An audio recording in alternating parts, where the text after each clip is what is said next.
আসসালামু আলাইকুম। কেমন আছেন সবাই? আশা করি সবাই ভালো আছেন। আলহামদুলিল্লাহ আমিও ভালো আছি। সবাইকে নতুন বছরের শুভেচ্ছা।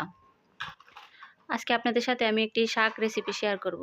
এই শাকের সাথে আমার ছোটবেলার অনেক স্মৃতি জড়িয়ে আছে। ছোটবেলায় অনেক খেয়েছি। ক্ষেত থেকে উঠিয়ে আর এখন খেতে হচ্ছে কিনে। যাই হোক, এই শাকটার নাম আমরা তো বলতাম খুদুরা শাক, এদিকে বলে খয়রা শাক। যাই হোক, আমি শাকগুলো সুন্দর করে কুচি কুচি করে কেটে নিয়েছি। এখানে বড় ২টা পেঁয়াজ, একটা রসুন, ২টা কাঁচামরিচ, লবণ। এখন আমি চুলায় বসিয়ে দেব। কিছুক্ষণ রান্না হওয়ার পরে আমি ঢাকনা ওটা উঠিয়ে শাকটাকে একটু নেড়ে ছেড়ে দেব।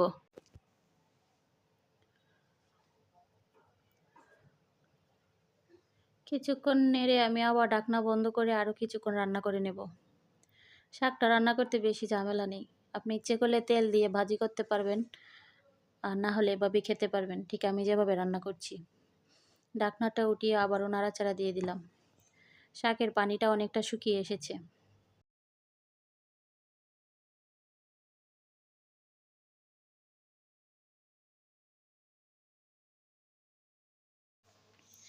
এখন আমি একটা হাতা দিয়ে এভাবে শাকটাকে সুন্দর করে মিশিয়ে নেব। মেশানো হয়ে গেলে আমি কয়েকটা শুকনা কুলায় টেলে নেব। টেলে ওই মরিচগুলা গুঁড়া করে শাকের মধ্যে দিয়ে দেব। দিয়ে নাড়াচাড়া দিয়ে মিশিয়ে নিলেই হয়ে গেল আমার শাক রান্না। আমি আবারও বলছি, আপনারা ইচ্ছা করলে তেলের মধ্যে পেঁয়াজ রসুন দিয়ে বাগার দিয়েও নিতে পারেন, তবে এই শাকটা এভাবেই খেতে বেশি টেস্ট। ছোটোবেলায় অনেক খেয়েছি। দাদার টমেটো খেতে এই শাকগুলা খুব সুন্দর হইতো। উঠায় আইনা প্রায় প্রতিদিনই খাওয়া হতো।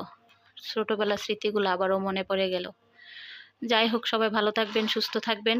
চ্যানেলটি ভালো লাগলে সাবস্ক্রাইব করে দেবেন, লাইক করবেন, কমেন্ট করবেন, শেয়ার করবেন। আল্লাহ হাফেজ।